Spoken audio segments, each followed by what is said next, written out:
Okay, so we are doing a test now. This might seem a little ridiculous. There's 3 devices here.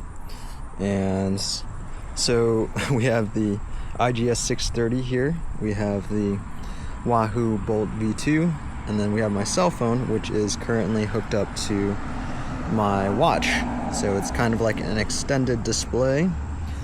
Now what I'm finding out is that my iPhone screen is kind of hard to see, but I've also added in the route here so you can see the route planning as well to all 3 of these devices. So we'll see at the end of the day which one ends up being best and also what is viable, because you can essentially have a Coros watch and just bring like an iPhone or any phone with you as long as you got the Coros app and connect it and maybe get a more sturdy mount than this is, and hopefully this thing's not gonna fall off, but we're gonna test it out and see. But let's get going. 44 miles, let's do it. Okay, so first impressions, I can see the IGS 630 the best light wise. I think the Wahoo Bolt V2 technically has a more like matte screen, so it's easier to see. Hardest to see this phone, but for some reason the Bolt V2, it is not detecting the fact that we're actually on a route, and it's not giving me notifications when I turn for some reason. Not sure why that's the case, but we'll keep monitoring as we go along. This is the iPhone 13, so the screen brightness is not so great, so other screens are probably better, but thus far this is what I'm noticing. Screen not so great to look at, but it is good to see the entire like satellite map. You can change satellite maps to street maps as well, so it is easier to see. Right now I think I have, because I have the phone in kind of airplane mode other than Bluetooth, it's having some issues connectivity wise getting all the maps. But yeah, I'm not sure what's going on. They're all using the same GPS map, like the GPX file, so I'm not sure why the Bolt V2 is not making any noise for the place that we're turning, but we're getting some false positives also from the turn-by-turn direction for the IGS 630. The one thing to note for that one also is you don't get the actual street name. You just get in 360 feet you're gonna turn left. So that's one of the downsides of this, but it is what I paid, $50 cheaper. So maybe you don't need that. Maybe you just need the visible street, which it shows the street and it shows the street name, so that I'm just passing East Rockland. So it does have that on here, which is nice, and it doesn't have that on the Bolt V2.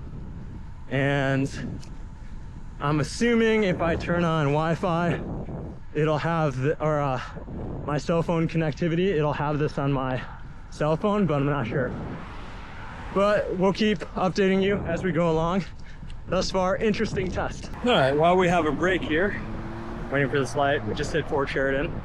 So yeah, I'm not sure again why the Bolt V2 is not making any noises, but I took off my phone because it started to shimmy itself off. I ended up just taking it off, and now I feel more comfortable going faster.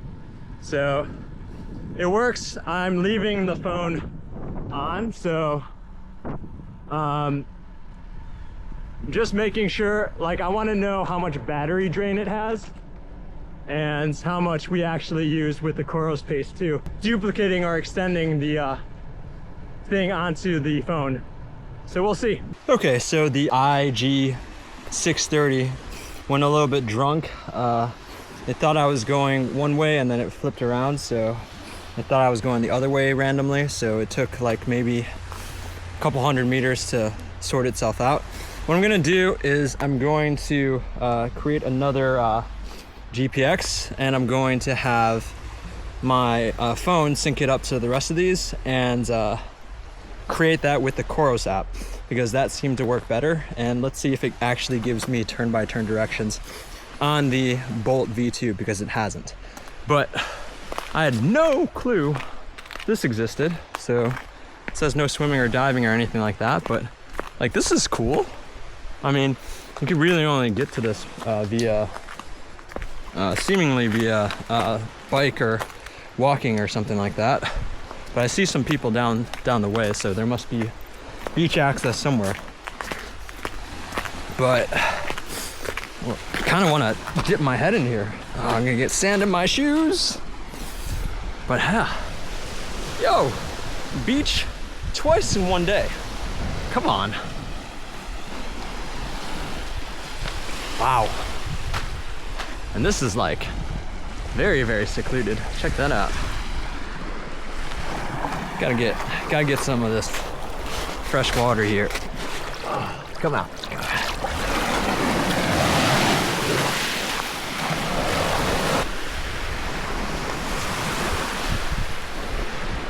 Not bad, not bad.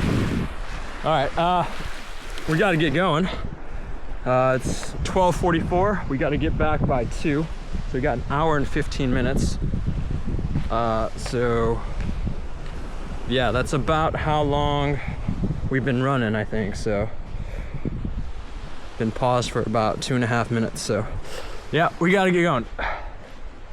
And we'll likely have to go back faster. So I probably won't do the GPXs because I don't have time to fiddle around with my phone at the moment. But right now, yeah, let's just get going. I gotta go. All right, not sure what happened. The Bolt V2 seemed to crap itself, not showing any miles per hour. It's counting up time, but no miles per hour. Still getting that on the IG 630, so not sure what the deal is. And still getting on my watch too. Not sure what happened, but it's back. It beeped a bit, and then now it's back. Not sure what the heck happened.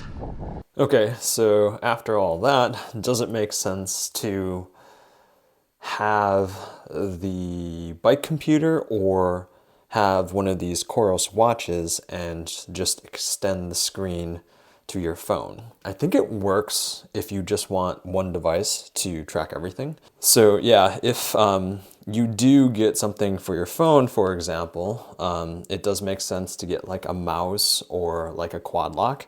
That work pretty well. The issue is that I see is that I don't really like the quad lock cases. They're quite bulky, and the phones are getting really, really big, and I don't need another big thing. So honestly, I think it just makes sense to get something that's, you know, $150 to $250. So I think the Bolt V2, the Coros Dura, the IGS 630, the IGS 800, a Garmin, and any of these work really well. You can also try to find a mount for your watch, and I've seen this for Garmin. I don't know if they build one for Coros or something like that. They really should just do something that fits into the, I think these are 22 millimeter bands or something like that, and utilize that versus having your phone pretty exposed and having it more susceptible to breaking. I haven't had any issues putting this in my pocket, but I also haven't used a quad lock. I know that quad locks do pretty well. I know that there are some other brands also. Mouse, you actually have like a 3M mount to like the back of any device. And I think that can also work with other mounts too. So I think that would be my pick, but I also haven't tested that. So keep that with a grain of salt, but I think it's worth spending $150 or $250 versus risking your 500, like phones are like $500 now to $1,000 and even over that. So honestly, instead of risking that, it makes sense to me to utilize something else. This works fairly well. I think it hurts the battery life when you're using this and you have it on full brightness. Whereas the bike computers are built specifically so that their visibility is very easy. And I haven't come across a bike computer that doesn't have a good visible screen. But I think the functionality aspect of it works really well. It gives you turn-by-turn directions, and that works really well. But if you do want to use your phone, you certainly can, and Koros has an app for that, and it works fairly well. I wouldn't say it works great because of some of the functionality. Like, I don't want to waste 50% of my battery life from just having this on full bright screen and watching throughout the entire way. But it does give you probably the best maps, because you can see the satellite maps as well. So I think that's also a really nice perk. So with that said, my recommendation is, a simple bike computer, where you can upload GPX maps and get turn-by-turn directions. Another thing to charge, so if you're looking for something where you don't have to keep adding more things, you can definitely just hit your watch on there, but then you need something to give you your heart rate, which is fine. I haven't had really good luck with wrist-based heart rates when riding my bike. So, in that case, you can just strap this on to your handlebars or out front mounts, and you can utilize that. It's much more difficult to see real estate wise. I think, if you have a 2.5-inch screen, 3-inch screen, that becomes much easier. And then essentially all I do is wear an armband for the heart rate, and then that sort of solves my entire issue there. But let me know in the comments what you think. We can have a discussion below. Anyways, thank you for watching, and we will see you in the next video.